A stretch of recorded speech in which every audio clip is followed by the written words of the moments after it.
Bonjour mes chers, comment allez-vous? Ça va bien, je l'espère.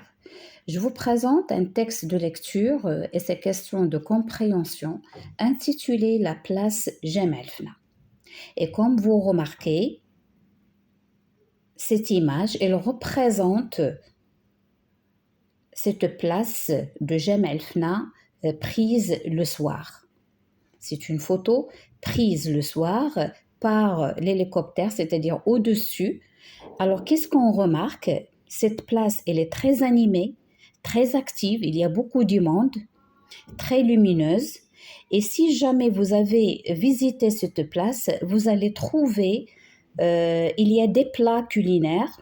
On représente la cuisine marocaine. Si vous voulez prendre le dîner, ou bien un goûter, ou bien si vous voulez grignoter quelque chose, alors il y a une diversité des tagines marocains, ou bien de la cuisine en général marocaine. Il y a aussi les ambulants, les distributeurs ambulants, bien les vendeurs ambulants des jus, différents jus, surtout les jus d'orange. Il y a aussi le thé.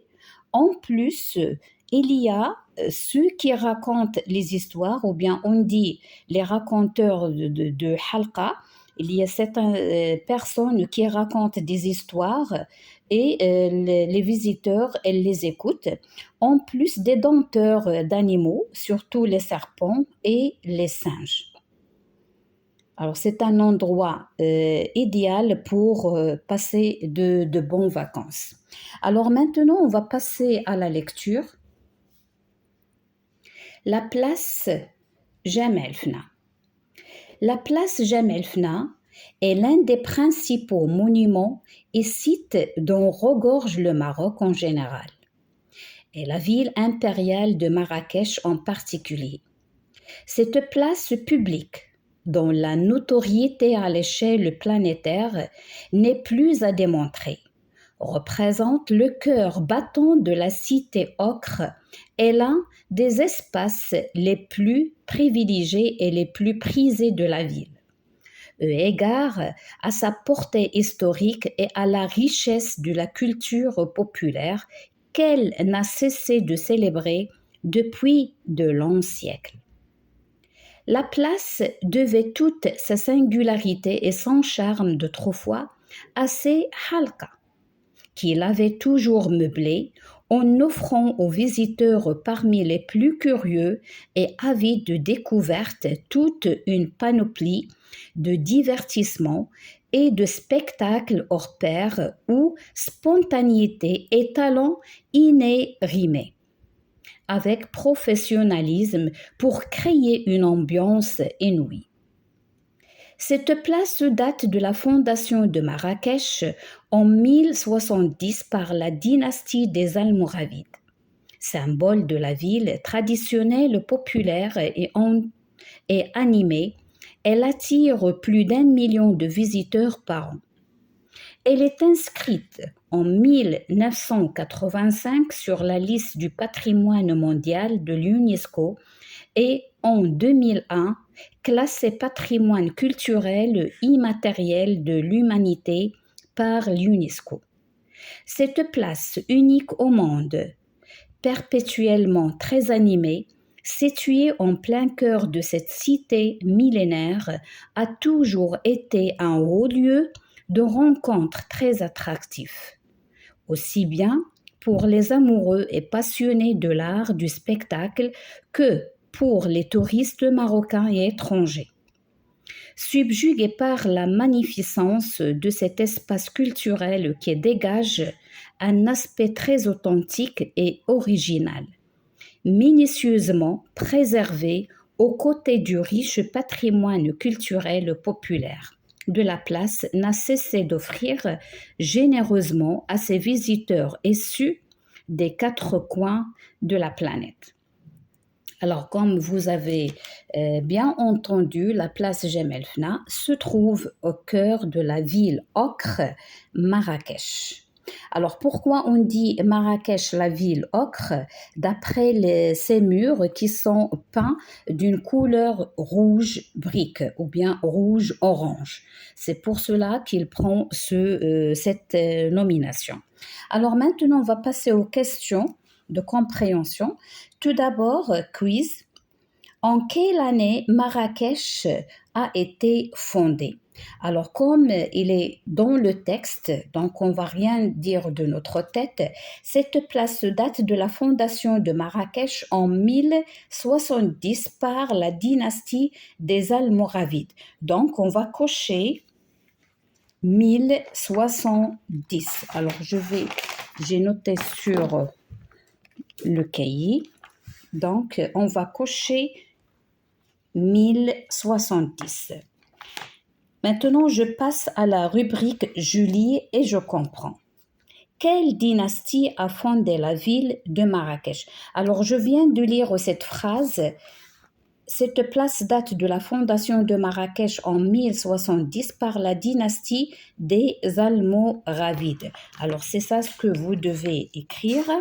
La ville de Marrakech a été fondée par la dynastie des Almoravides. C'est bon? Je passe à la question suivante.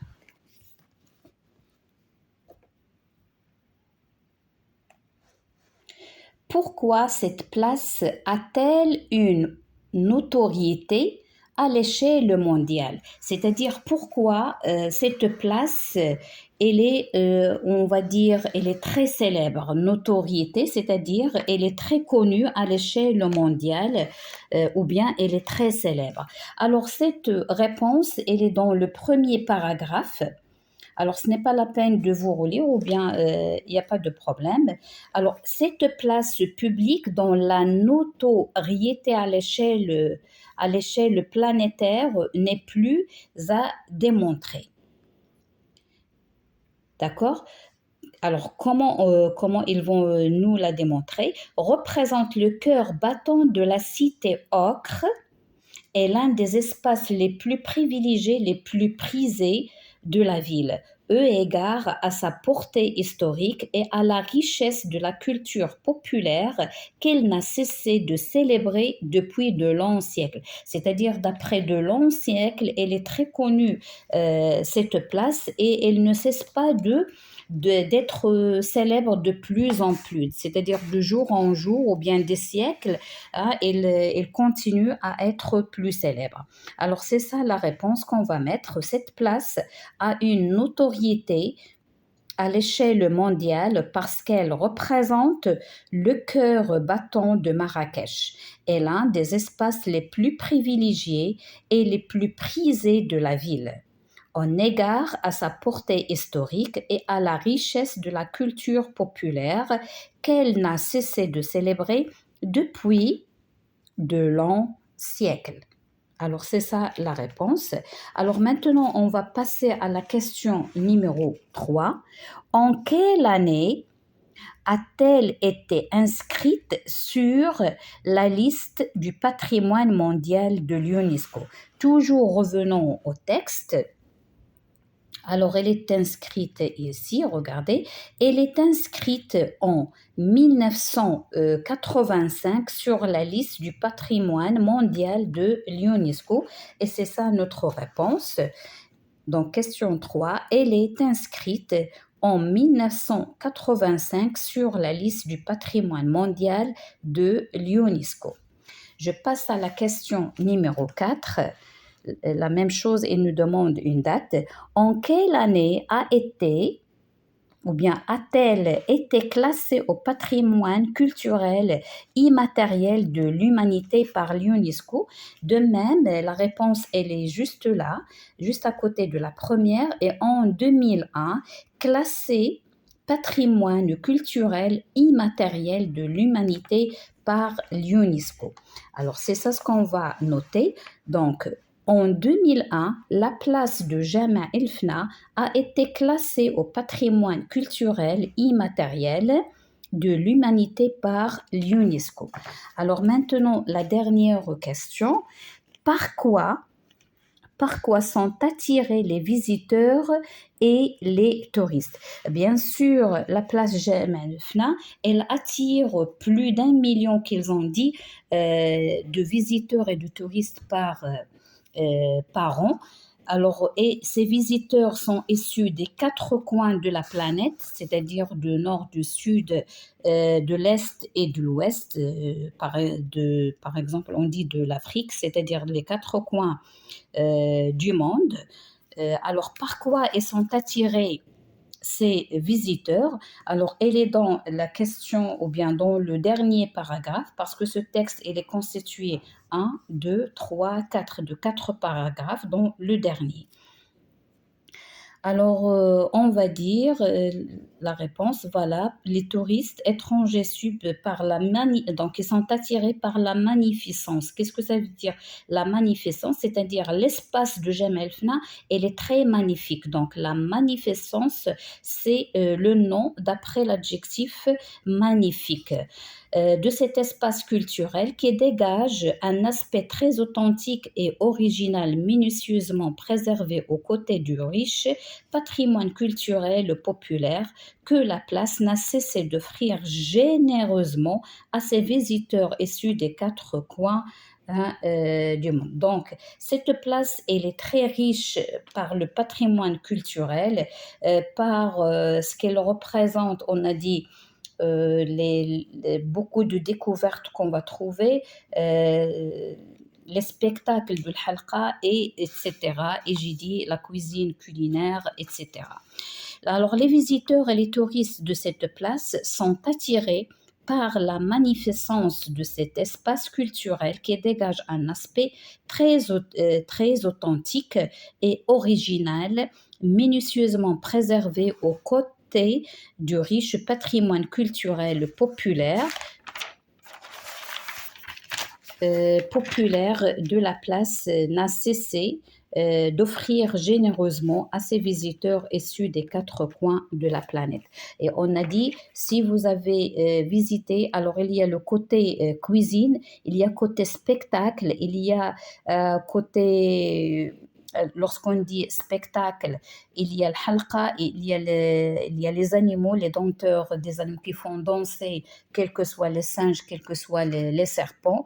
Alors, Marrakech, c'est une très très belle ville. Elle est parmi les villes impériales du Maroc, en plus de Fès, de Rabat, Meknès aussi. Alors, je viens de terminer cette séance et je vous dis à la prochaine, Inch'Allah.